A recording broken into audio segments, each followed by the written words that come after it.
Today's live program is intending to address that. What is the relationship between the Oba and his people? Is it a relationship between a slave master and slaves? Or is it a relationship between a king and his people? Or is it a relationship between a father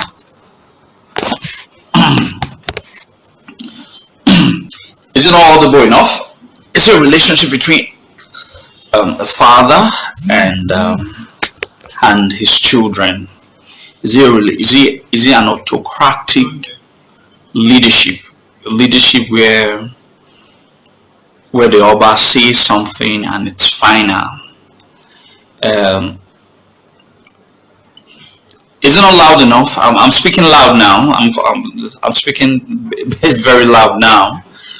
Is there a relationship between is it a relationship between a slave master and a slave and his slaves? Is there a relationship between a king and his people? Okay, just a minute.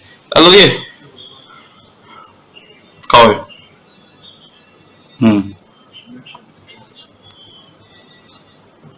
Imiami egwe.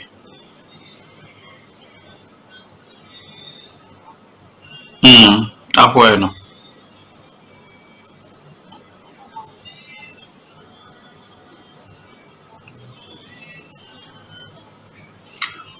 Okay. The wall area. Come. Ade. Agwale kena dewa ho. Won. Come. Alright. Go. Alright, call you. What's it? Alright. Sorry, my mom called. Now, okay, it's good. The volume is very good now. Okay. So these are about the things that we want to look critically into. I want to use about the next 1 hour to analyze this. The relationship between the king, the relationship between the king. No. It's not about Osasa. It's not about them. Basically, the people have to be aware. Otherwise, it creates that. What has been the relationship between the Oba and his people? A lot of people have been trying to say that is a relationship between the slave master and slave people. The relationship that the Edo people have with their king, is it a relationship of slavery? Is it a relationship of subjugation? All right. Is it a relationship of loyalty? Is it an innate connection? Is it something that has been packed? Okay. Now these are things we want to look into. We're going to cite a lot of examples. The point is I give examples when I give my lectures so that people can understand basically what it means. I give my lectures. When I give lectures, I give physical examples so that people can understand what kind of relationship do the Oba of Benin have with his people. All right, I'm going to give a lot of examples to back up whatever that I say here. So we're going to be dealing with practical examples and not blabbings and not unnecessary wrong postulations. And then now, what kind of kingship do the Oba of Benin practice? What kind of kingship or do the Benin people practice? These are basically some of the things that we want to look into. These are basically some of the things we want to look into. What kind of kingship? Is it autocratic? Is it democratic? Is it monarchical? Is it a sort of a democratic monarchical government? These are about some of the very, very, very important things that we want to look about. The first thing is that the Oba and his people. How do the Benin people view the Oba? They view the Oba as the God King. They view the Oba as a God King. They revile their Oba, and not as a result of fear, but as a result of connections. As a result, that they understand that it's a structured leadership where thought direction has to come from a structured organizations. All right, has to come from a structured organization. So there has to be a template of leadership. There has to be a flow of authority. All right, this is how the Edo people,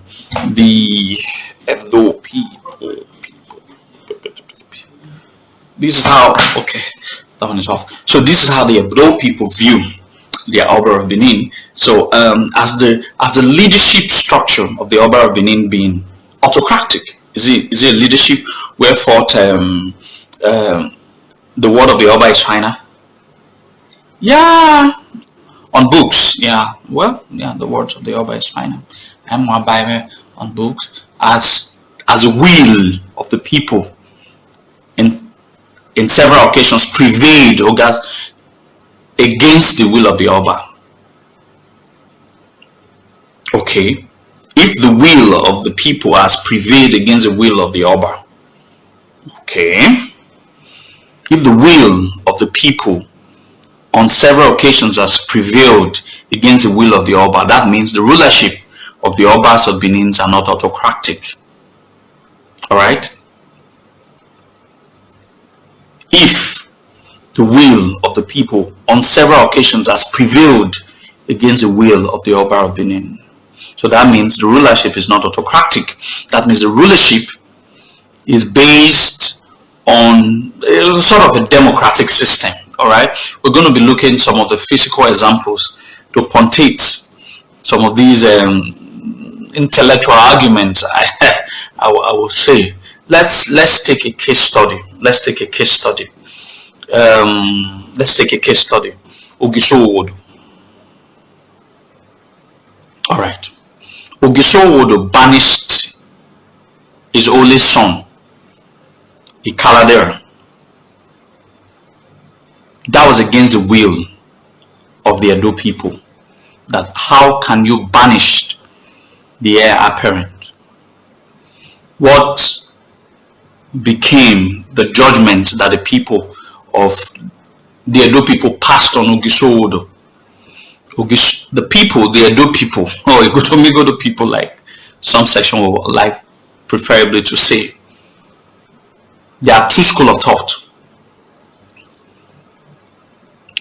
Ogiso Odo committed a crime called Kirikuvia. He committed a crime, a sacrilege. In other words, that means an Ogiso committed a sacrilege. That means there were laws of the land that was supreme, that was higher, or that is higher than the Ogisos of the old.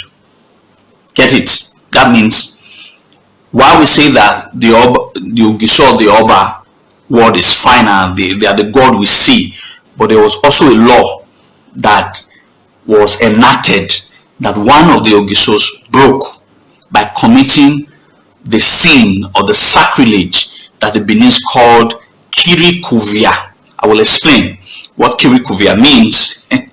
The sin of Kirikuvia. So that the first thing that we'll have to take from that instance was that there was a law that is quoted to be higher than Ogiso Odo. Alright, that means the will of the people was higher than Ogiso Odo. Alright, so therefore means that the rulership or the kind of kingship the Beninese practiced during the eras of the Ogisos were based on modern day concept of democracy, the will of the general people. So that means during the days of the Ogiso, there were nothing like an autocratic rulership. It was not what the Ogiso says that automatically is a final. First, the law of the land was quoted to even be higher than the Ogiso. The Ogiso is the law, but there were some certain laws that were higher than the Ogisos. Alright, one of which was the sacrilege law of Kirikuvia. Kirikuvia means killing a pregnant woman. Is one of the highest sin, is one of the highest abomination that you can't commit in Edo land. One of the Ogisos committed that sacrilege. So that means there was a law that was higher than the Ogiso. That's the point. I'm giving you all of these because I wanted to bring a point out. Now, there were two schools of thought. Ogiso Owodo was banished. I do not believe that Ogiso Owodo was banished. I, Zodowa, I always believe what I believe, though. I do not believe that Ogiso Owodo was banished. What I believe that Ogiso Owodo, a regicide was committed. A killing of a king was committed. So I believe that the Edo people of old killed Ogiso Owodo in retaliation with the sin of Kirikovia that he committed, aside exiling, all right, his only son, banishing his only son, that sort of thing. He went forward further to commit a sacrilege of killing a pregnant woman. So the law of the land at that time states that whoever kills a pregnant woman must die in the same way that that sin was committed. So I strongly believe that Ogiso Owodo was stoned to death, the death penalty that is even higher than the king itself. So that means there is a law that it seems higher than the Ogiso Owodo. Get it very clear. The Benin history, it's not something that anybody can lay conspiracy against. It's there, it's an open thing.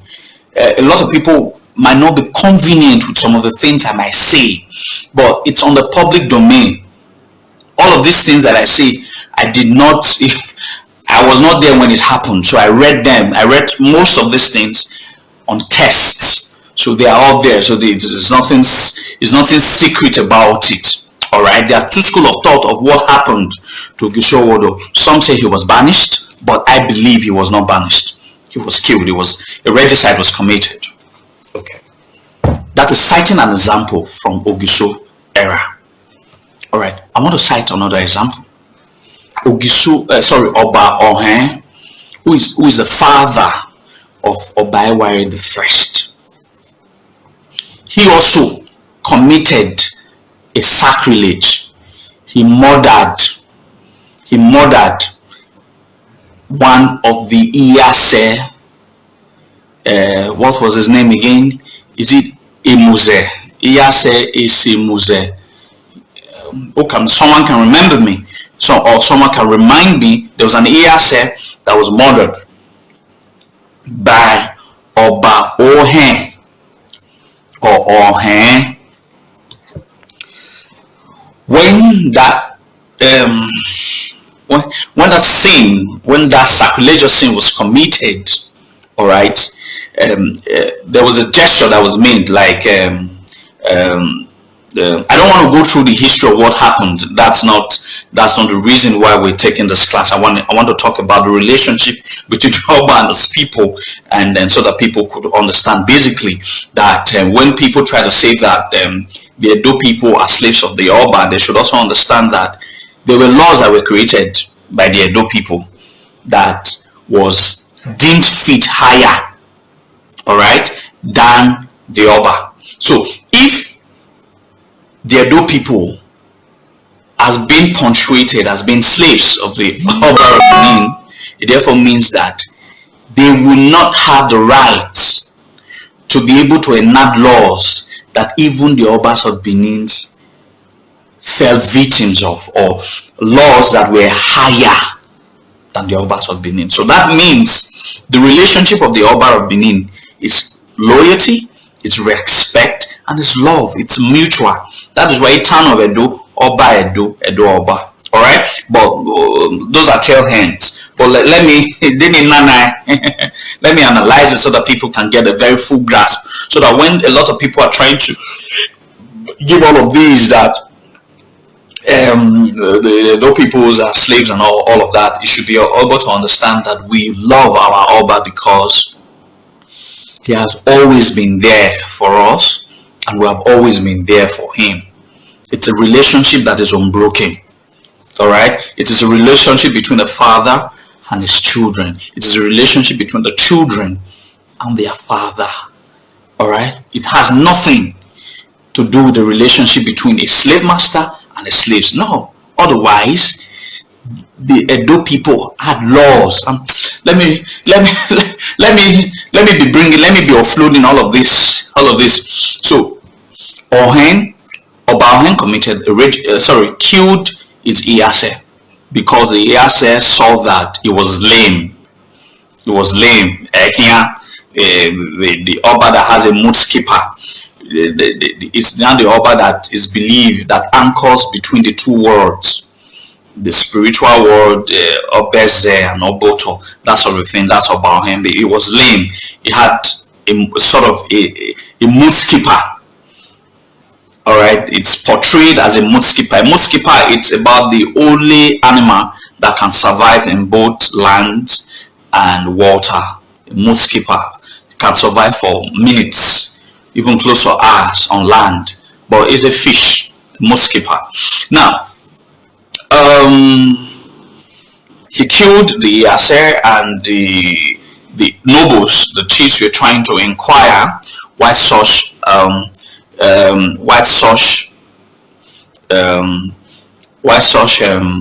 abomination was committed, and instead he was stoned to death. After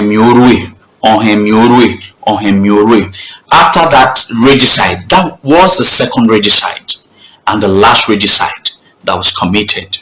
That was the second. I do not believe that was the first and the only, as being normally. Ogisowodo, I believe, was killed, was murdered by the Benin people. It was justifiable because he committed an abomination that is death sentence. So that means even the Ogisos were not powerful than the laws of the land. They were subjected to the laws of the land when they committed abomination. So that means Ogisos of the old and the Obas of the old committed abominations that we were also subjected to the laws of the land. So if they are saying that the Benin people, the relationship between the Benin people and the Oba of Benin is based on subjugation, there will not be a need for a law that is greater than even their God King. All right. This is about the argument we need to put. A lot of people will not be convenient with it, but it is the truth, because we have to place things in the right perspective. There were times in history where I usually tell people, I know sometimes in recent times most books now refer to the Uzama, the Ejon, the Uzama chiefs. Oh, sorry, I don't call them chiefs because they are not chiefs. I won't agree. I would never agree that they are chiefs. The Uzama, the Ejon, then I call them the king crowner. But in the old, they were king makers. Isaac Morioba, a concept. Isaac Morioba, beautiful concept. But in the old, there were times where these elders were so powerful that they were able to influence who becomes the Oba of Benin.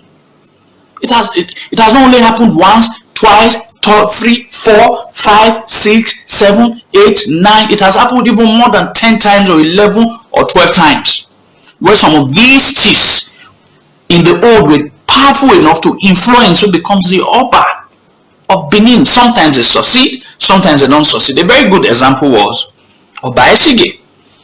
Chief Olia felt that what Oba Esige did to him was wrong. I have said it that it was not a Deshua's story or Imagure's story. Imagure's story is an apocryphal tale. It never happened. I don't think there's such person called Imagure in Benin history. The Benins were trying to encode the original story, that it was because some of the prominent chiefs disagreed with Oba Esige for bringing Christianity into Edo nation.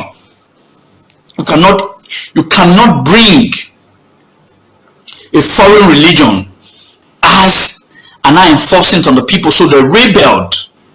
And only I told Oba Esige that I will remove you from the throne of your fathers and I will replace you with another royal bloodline who was already a king, Anata of Igala. Anata of Igala shared there are some dynasty. There are about 2 or 3 dynasties of kings of the Gala. A particular dynasty lines of the kings of the Gala were Benin bloods, were royal bloods of Benin. So he wanted to replace Oba by one of the Benin royal blood who was the Ata of Igala. If that is situation had happened, I'm sure the Igala people would have today also be telling us that they were the one who gave us king, just like the misguided Ife people. It's also telling us that they were the one who gave us king. If that had happened, Oliya wanted to replace Oba with another Benin royal blood who was the Ata of Igala. So we need to start getting our history very clearly. So that means Oliya was that powerful to tell the Oba that he was going to remove him. Why? Because he brought a foreign religion that was against the religion of the land. So you cannot say that these people are slaves. Under what of our guys? They are not slaves. Alright? These people certainly are not slaves. Man, go bring red wine. Man, come drink the red wine. Okay, that's one of the example.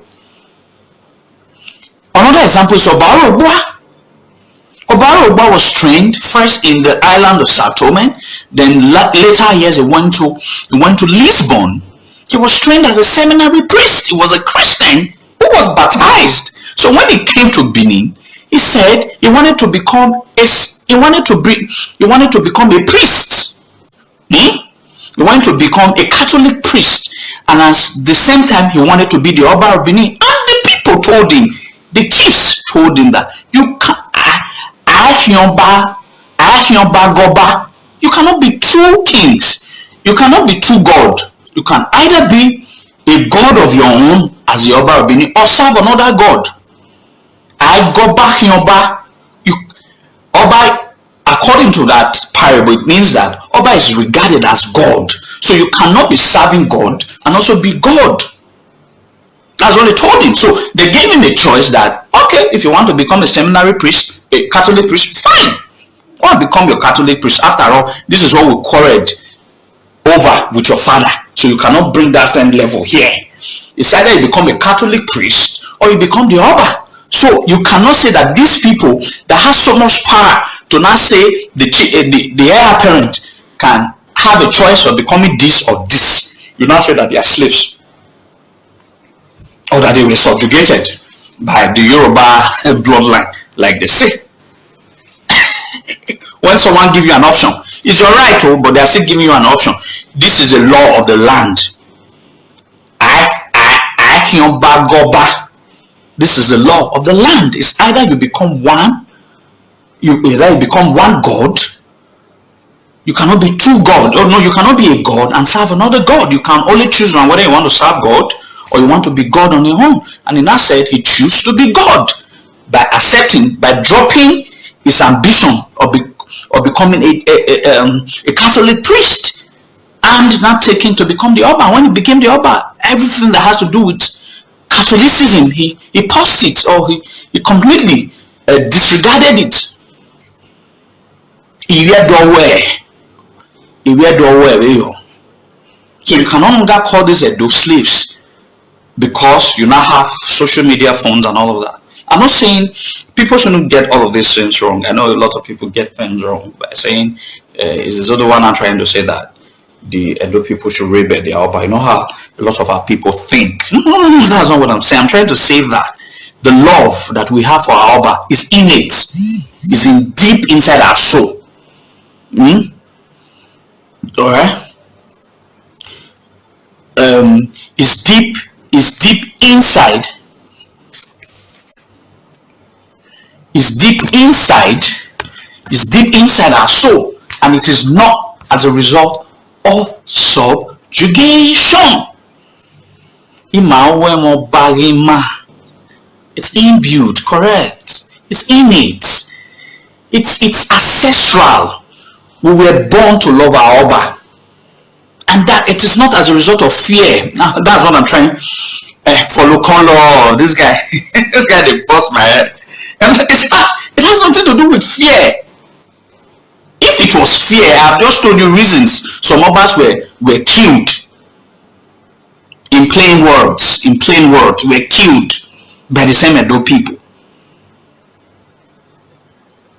Some were told that because of Unine Nunina Urioba, even as a crown prince. So you cannot say that these people are afraid. They are not afraid. They love their king. And it is the love that they have for their king that created the impression of this absolute loyalty that we have for our king. And it's innate. Abima to it is something when we were born that it came. My father didn't open my head and put and force me loving the Oba of Benin or me defending him. He didn't. We grew up loving him because it has always been part of us right from time immemorial.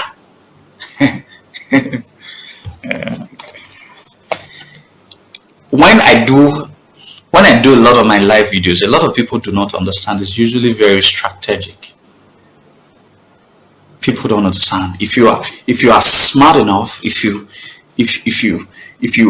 carefully, if I choose a topic, you should understand that I'm trying to disregard a particular propaganda, and this disregard a lot of propaganda.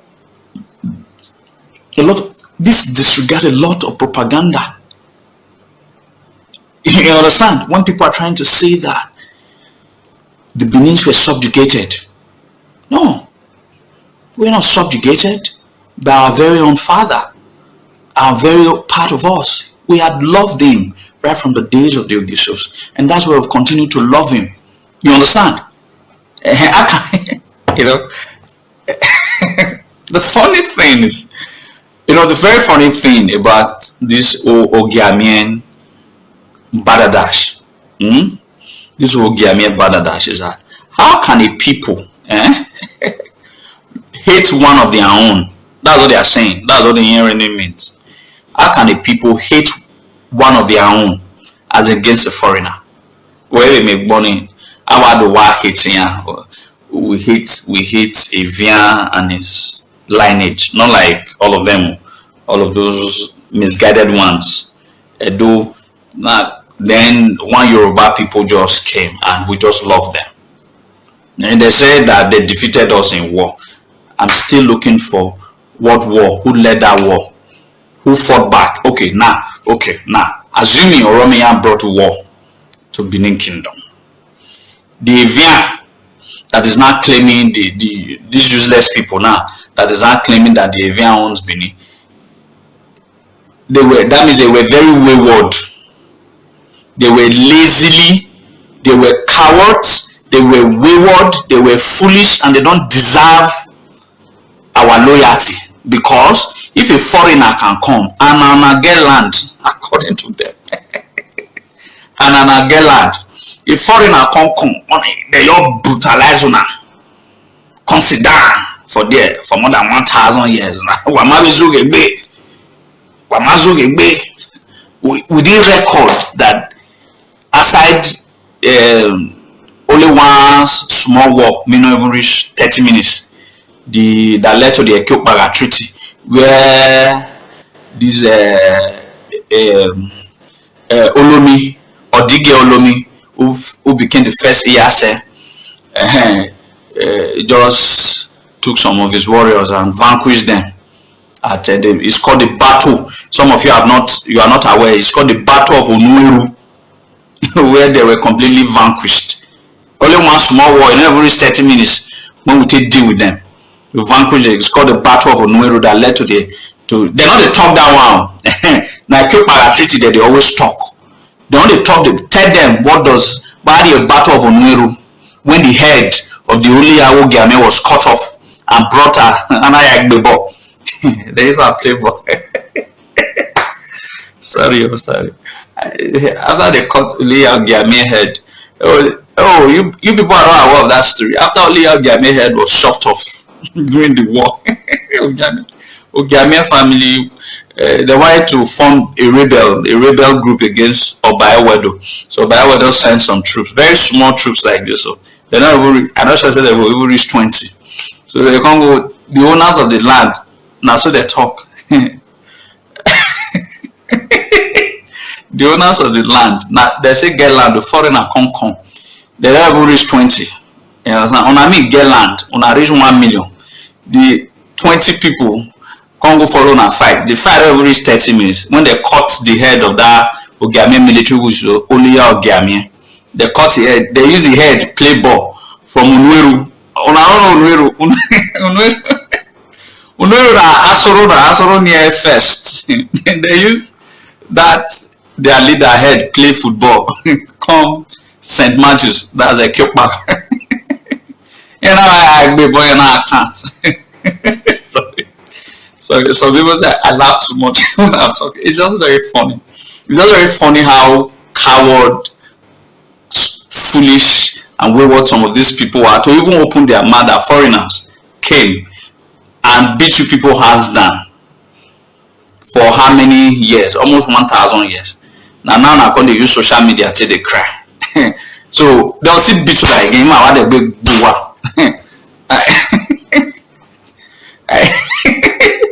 It will cut the head, take play ball 1,000 years ago. You know, say football never did that time. Now they say play ball. Anyway, I don't want to laugh. You know, sometimes when I don't know how these people really convince some of these people. All right, foreigners came and defeated you people squarely. After 1,000 years, when I don't fight, the only small fight on our one fight, the battle never reached 30 minutes. After 1,000 years, now they come and say, "Now get land." After you people have been, that shows that your ancestors, we're not even supposed to say, Ogiamia of Utantan. Now, you are people who are supposed to be very shameful that foreigners came to beat you people hands down. In a town, say now we give up land. Opa, you come from Yoruba land, you come play on a soccer. You come beat you and give on land. Now collect the land back now. And when I come kill land too now, when I carry another war come. And I have social media.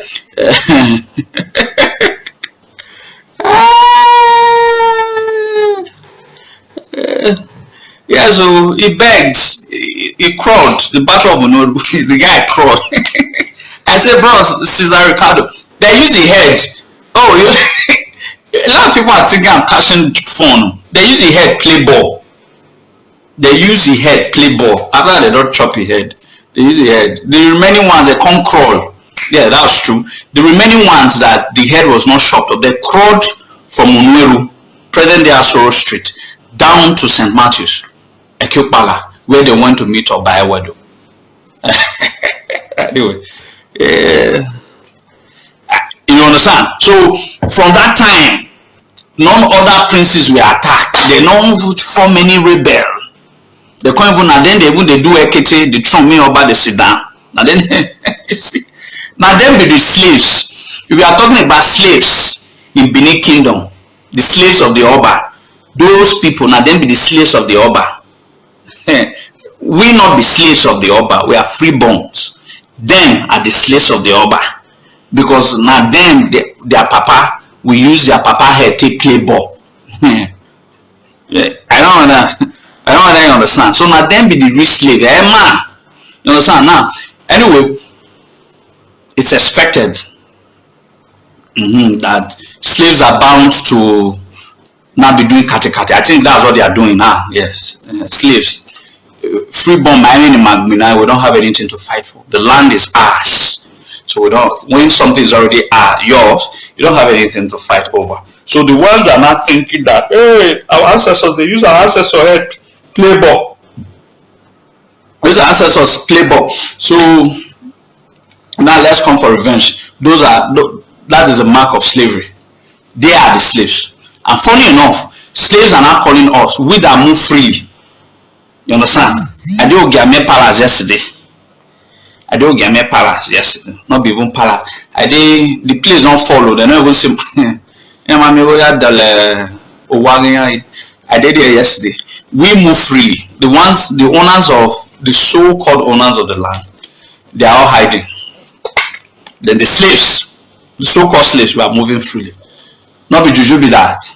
And now they say 70 years old man. Anyway, I don't like talking about them. They are not important. But the aspect of the history I wanted to lay bare is the one I'm talking about right now. The ones I have to do are the relationship of the Oba of Benin with his people. It is cordial. It is a relationship between a father and a son. Even the Obas of Benin had to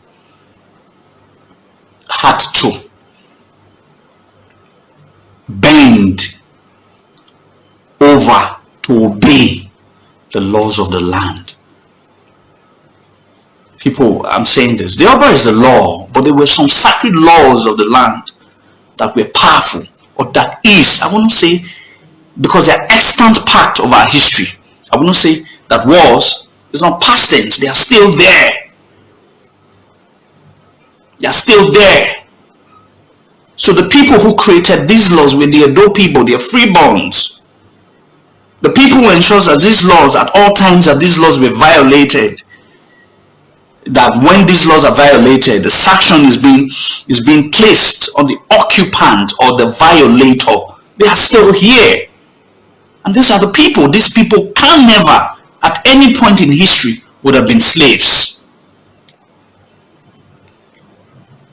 What was the verdict of Oba Ewakbe? Oba Ewakbe, he broke the sacred law of the land. A lot of people did not know that Edo Oba Ewakbe ho. No. Edo only retaliated. He broke the sacred law. He lost his mother, Kunyewe Bonoza, and human sacrifices were made. And when people say that, oh, the Obas of Benin, there is no old civilizations. I was reading about 120 old civilizations of the world that undergo human sacrifices. There's no single whole civilizations of the world. Even the Igbo people, you understand? That feed on humans. In Abia State, there still practices cannibalism. Igbo people still eat human beings. In Abia State, there's a local government, there's a village where they still eat, there are cannibals there. Is it the same people that called some section of themselves as Osu, outcast? They still practice it. This is the same people that will not tell you that part of your history, you practice human sacrifice. Let them tell us what old civilizations of the world never practice human sacrifices. And it's not something, I'm not proud of it. But you can't fault only Benin people, every extent. Even aside the one we know for Ooni of Ife, there is a particular person called Bobaku. Someone you must sacrifice with your Ooni, you must die with your Ooni of Ife. That's the one that the people know. We know they know other ones. We know they know the other ones. So, you understand? So he committed massive human sacrifice. Now, what was his crime? He used a Benin man. Benin people were part of the human sacrifice that was used. Idea those essay.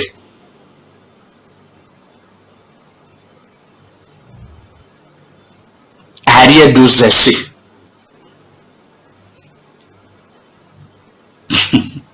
They said I should meet with Dr. Oguname. Funny people. You know, since me and do you know since me and him we knew? Long story. we are friends. It's like my big brother, and if you tell him about Izodowa, he knows me very well. Nobody introduces Izodowa to all of these people, and so Doctor. Well, you people now call it Dr. Oguname. No, that's not what I know him as. He's a friend. He's older, so he's a big brother. So so he committed honor Yedozese that he broke the sacred law of the land. And the penalty, because there was already a law that states that there was, after the last regicide of when the Edo people killed or murdered Oba of Benin, an oath was taken. You remember every Igwe festival, when Arihaime Oba during one of Igwe, all right, Igwe Roba, all the chiefs, enabled chiefs, they'll dance and dance, they'll flip the eben up, they'll take the eben, and they will invite the eben, the cantor. All right, it is in significance of the oath they took after they had murdered Oba of Benin, that never will any conspiracy be harbored in Benin that any Oba will be murdered. So that act that is being reenacted every year during Igwe festival is a total loyalty to the throne, that we will never repeat what we did. You know, the big do not do boy. Can you see my hand? It is a reminiscence of Iyase Emuzevo. They were trying to ask about Nyevo. You understand? It reenacts it when they have every year ask what happened when they were asking about Iyase Emuzevo. Then in conclusion of it, they'll flip the eben up, inverted the account of a total submission that on no case should the Benin people, the Benin chiefs, conspire against to murder any Oba. But however, sanctions were placed. That's why Bayo wasn't murdered. The Benins would have also murdered if they had not already taken an oath. Instead, Yana Bizugbe, they abandoned him for having committed the abomination.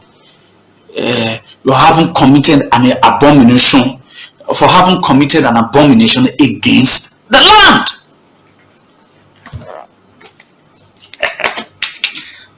I can go ahead and give a lot of examples abounds.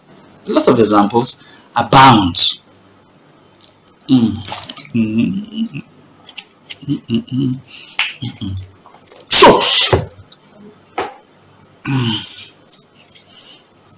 So what did Oba of Benin do? I already answered. He murdered the Iyase. The Iyase found out that he was lame. He couldn't walk. He was lame. It was lame.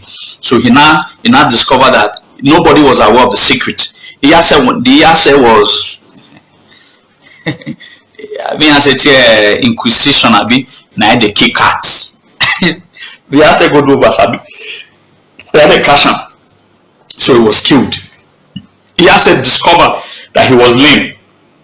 Nobody was aware that he was lame except the palace people, or some very few palace people. So Iyase wanted to know, because in the norm, it is only when everybody has sat down.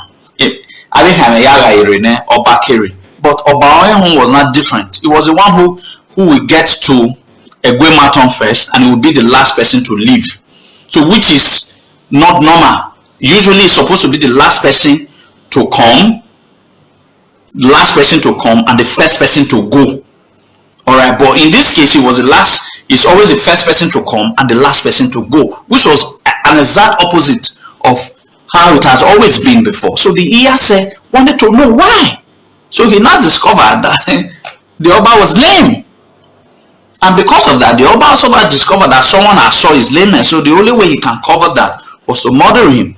And the chiefs didn't see the Iyase, and they were not asking. I say Iyase ayagwa kekpa. Iyase wo omo umogun Iyase wo. So that's when they now discovered that he was killed, and in retaliation, he was murdered. A regicide was committed. He was disabled. He was lame. So that's what happened.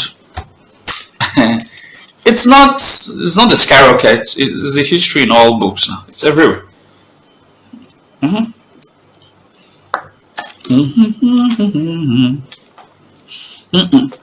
So, okay, I still have about 19 minutes. So the point is, The relationship that we've been having with the Oba of Benin has been a relationship of a father and his children. Yes, so on the ground of father and his children. But don't also forget the law. There are some sacred laws of the land that even the Oba of Benin cannot break. Ogedu, Owegbegbe. That even the Obas of Benin cannot break. So that's why you see some of the Obas were conspired against. It was their right. They were standing on the laws of the land.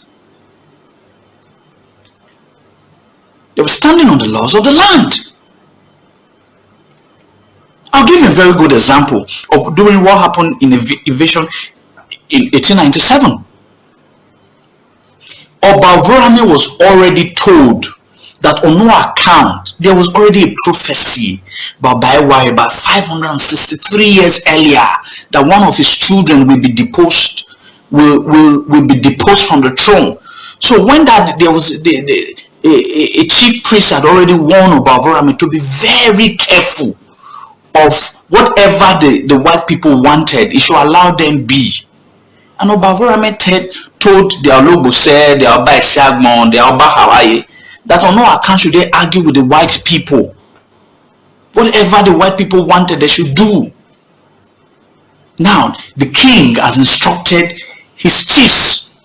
Ordinarily, they are supposed to take, but there was something, there was a clause. And that clause was, if we listen to the Oba of Benin, he's our father, we have to listen to him. He's the king, he's our king. We have to listen to him. But the law of the land states that during when our king is doing his festival, he must not see anybody. He must not see anybody. So it was these people, these brave men, were left with the choice to either obey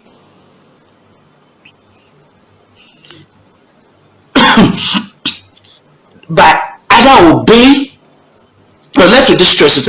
Either you obey the Oba, or you obey the laws of the land, the sacred laws of the land. Instead, they obey the sacred laws of the land.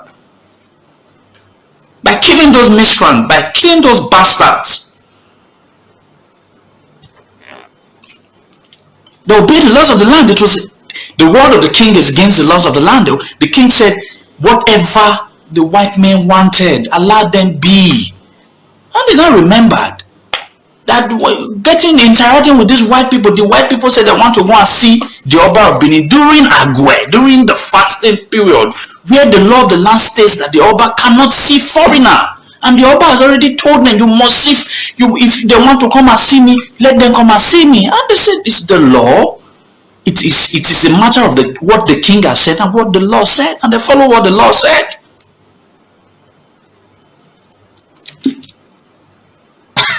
So those people, I might say,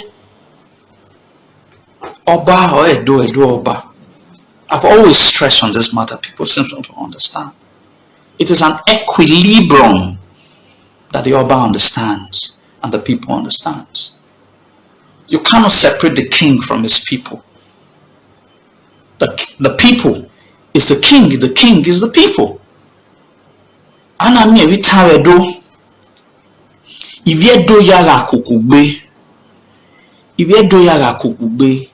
I give Oba la tota yekete oyijina saloba. So that means the Oba is equated to the collectivism of the Edo people.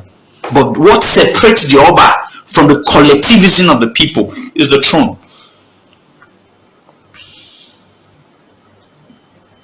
You will not understand. These people were patriots. David Ogedegbe, these people were patriots. I will do the same because I'm also a patriot. These people were patriots. They weren't disloyal to the Oba. They weren't disrespectful to the Oba. But they understand the laws of the land. They are patriots, and they must. I've always said it. I've always told people all of those fallacies that Olobose, Oba Esiagbon, Oba Hawaii, or Siamen Ogbaido. Complete balderdash. Siamen Ogbaido. Yes, I mean, not by the way. Whether they had killed the white people or they had not killed the white people, the fate of Benin Kingdom was already sealed 15 years earlier, before 1897. It was sealed. The British wanted to bring the war first in 1892, but one or two things happened. They had to pause it. So it wasn't about Olobose. They defended the sacrosanctity of the laws of the land. So to me, they are heroes. And I've sworn with my life that just like Queen Eden's day have come to stay, just like the Heroes' Day, starting from next year, we kickstart in Benin Kingdom, where we can celebrate these great heroes of British invasion 1897.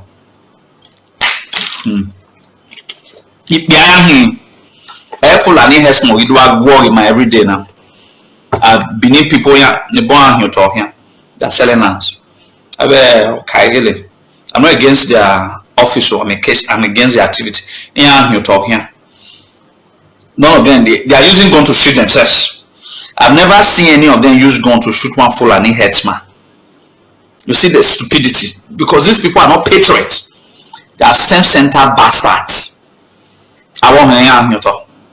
I be chief priest. People who are supposed to be na mwe kankan na mwebe na vie kankan na be ebonorewo ato. They've used their stupid, corrupt minds to spoil the deities of this land. To spoil to spoil. You understand? To spoil. You understand? Yeah. Our last month. Waiting or suppose they shrine, they give cola nut and snap so that now they boato. So that if all these Fulani men, if they company, understand? They die. Yeah, you want it. Yeah, you talk. Understand? All the guns they have, they are using it to kill themselves. All of them. None of them has been able to kill one Fulani headsman who has been raping their wives and our wives and our children. Our wives and our mothers. Understand? You see how stingy, how sensitive they are. These were not Olobose. Anyway, if it was the time, the eras of the Olobose, one Fulani guy that is calling himself Buhari, Asorok, will not be telling Olobose that he should leave Fulani herdsmen. That will even be the reason that Olobose will go and be killing all of them. These are patriots. Probably the last patriots we ever had in this land. People who sees the affairs of the land far above themselves.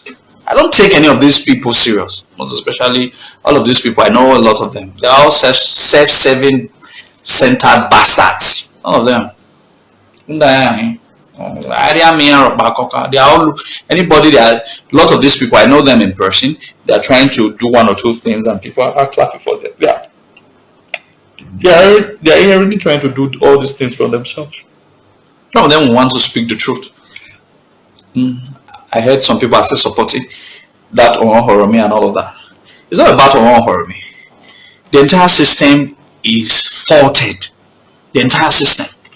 From all of these communities. All of it. It shows that one is an Uda. You understand?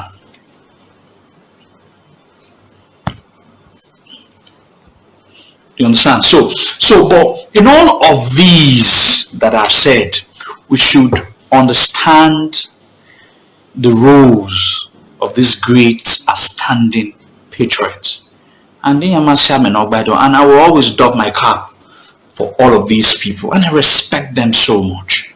So we should always put that in backs of our mind, that the relationship of the Oba of Benin and his people, it's not the relationship of a slave master and a slave. We have always been free bonds. What is this man talk? Say the Juju in Benin now they drink anything. That's the reason. That's very funny. Say they drink anything. But even Juju have to upgrade. Why are you upgrading the juju? Anyway, so, okay, this matter is very serious. Oh yeah, Marvis, pull yourself together. No, don't laugh, don't laugh. All right, people think that when I do all of these things, I'm not serious about it. Please, it's my person. I don't get too over serious about things. But just pick the truth from all of these things that I say, and forget about my funny disposition. I'm a very funny guy. But the point is that, and maybe because they don't drink anything, maybe snap or snap. Okay, but a lot of these people will now have very self-centered set of people who are not as patriotic as they should ordinarily be. I want a situations whereby we can start inculcating that mind of patriotism. We have to understand that it has to be the people that has to come first before ourselves, and that's the point. So, but the point I've been able to make, well, I should have given more examples, but I just give few examples, is that we've had reasons to understand that the kind of monarchy that the Edo people practices is not autocratic. It's not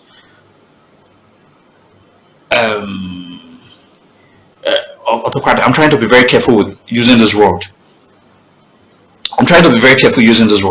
It is in cases where the majority, if the Oba says A and the majority of the Edo people stands by B, it's always the B. It's the case. I don't want to use the word that the Oba's word was not final. It will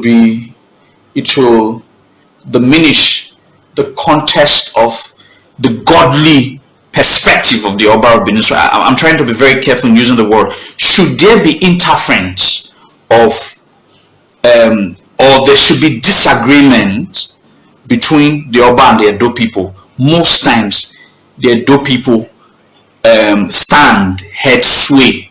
It therefore means that the kind of rulership or the monarchical system practiced by the Edo people is not autocratic. It's not the Oba saying Wayawana. That's why he had councils of elders. He created it itself. All right, he created the councils of elders so that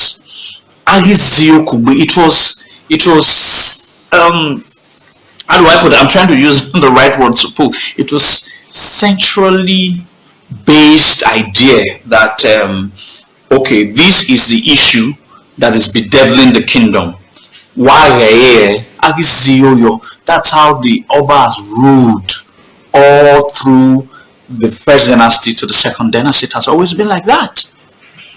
To even make it more fair, dukedomship system was created so that people can have a justice system that serve in consonance with the laws of the land.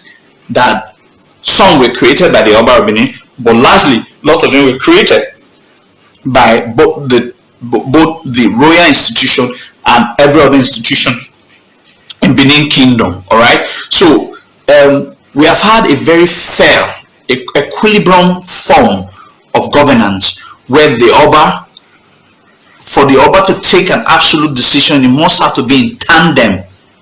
So it has to be in equilibrium with the yearnings and aspirations of the Edo people. All right, so that's a perfect system of governance. And quickly, those of you who are accusing the Oba of Benin of a lot of these social menace going on in Edo State, a lot of failures of all of these Ohens, Ojonwis, Inigi, who are ordinarily supposed to know their duties of upholding the justice system in their own vicinity, in their own dukedom, in their own community, or in their own village. Some of you who are now accusing the Oba of Benin for insecurity in Edo land, that is unfair. Because do you know why? Oba of Benin is not in charge. Compare now.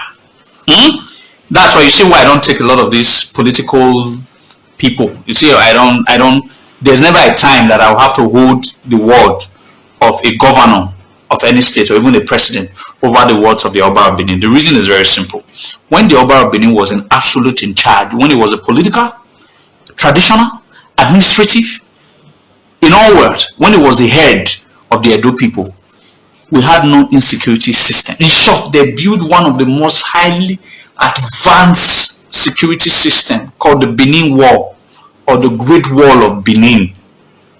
So they were security conscious. When the Oba of Benin was in charge, all of these things that is happening, none of them happened. So we're having all of these problems surrounding us because he's no longer in charge. And you cannot blame him for what he's no longer in control of. So you look at it critically. When the Oba of Benin was in charge, were we defeated aside the British? No. What was the security status? Did our neighbors rebel us, or were able to steal our people as slaves? No, they are now accusing us for practicing slavery.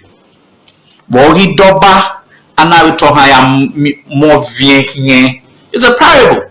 The Oba is too worthy to engage in slave. However, some very greedy chiefs, when our army greedy people right from the one, did practice slavery. I'll talk about that some other time. But the Oba at no time practiced slavery. In short, one of the reasons outside Christianity that Oba Esige was also hated was because he kicked against slavery in Benin. Some chiefs didn't like that. Okay, I'll talk about Oba has everything. Why should he send a slave? So, anyway, we'll talk about all of that. But the point is that when the Oba was in absolute control, none of these things that are happening in Benin Kingdom ever happened. It is a failure of the government, and they should be held responsible and absolutely accountable.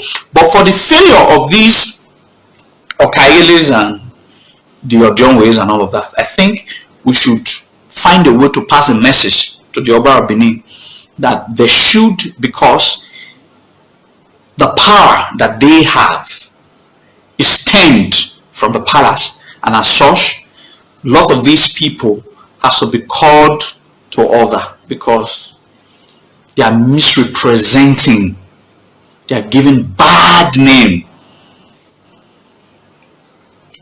to the kingdom. They are, as a matter of fact, they are.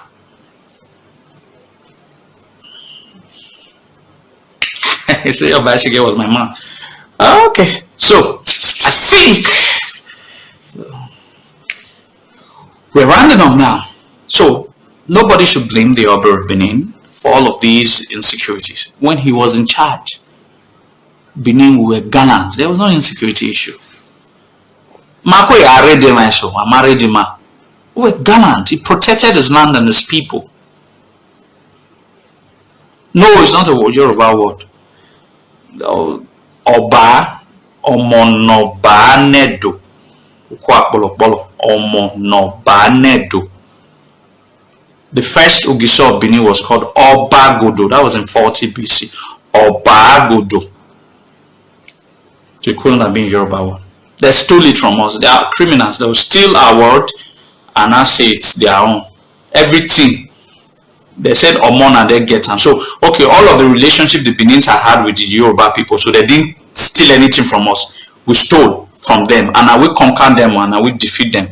A lot of part of present-day Yoruba land were subjugated by the Benin people. So every word that has a parity in both Yoruba and Edo land, they will always say, now we steal land from there on their word. So in all of the relationship that we've had, they say we have relationship. So there is no single word that the Yoruba will agree that they stole from Edo. That's how cunning and funny they are. Very cunning people. Very cunning and funny people. So where a lot of people are now clamoring that Great Benin country, when we have our Great Benin country, yes, we'll go back to the old system, Festus Taylor. Yes, we're not. That old glory is our glory. You don't have it. Your people don't have it.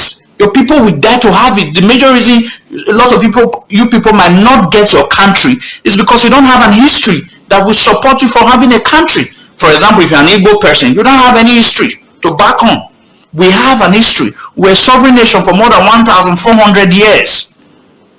You were never a sovereign nation. You were just an hamlet of disorganized, unorganized people without a structured leadership. We have had structured leadership for 2,058 years, and we have been a sovereign nation for about 1,400 years. So the old glory is our glory. You don't have.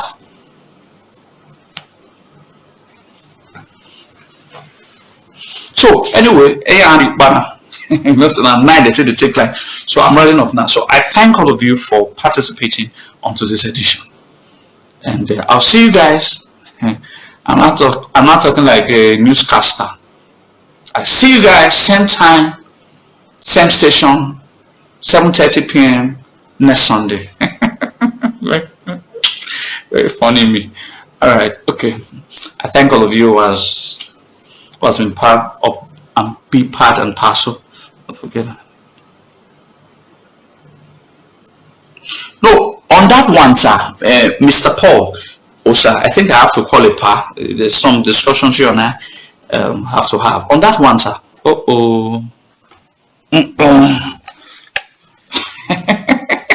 I talk now. So, hey, on that one, sir. Okay, we'll talk about it. Even the Shekiris were recruited. Yoruba military, the Shekiris, Yoruba, and Hausa Fulanis were recruited against us. Invasion 1897. So it wasn't only the Fulani. The Yoruba were also part of the armies that the British recruited. And they will say they are our brothers. So they joined them, they come fight us. The Shekiris were also recruited, sir. So Shekiris, Yoruba, and Fulanis were recruited by the British to fight us. They betrayed us, squarely. So anyway, they don't take light. So I'll see you guys next week Sunday. Oba talk by you. Yes, sir. Good night to you.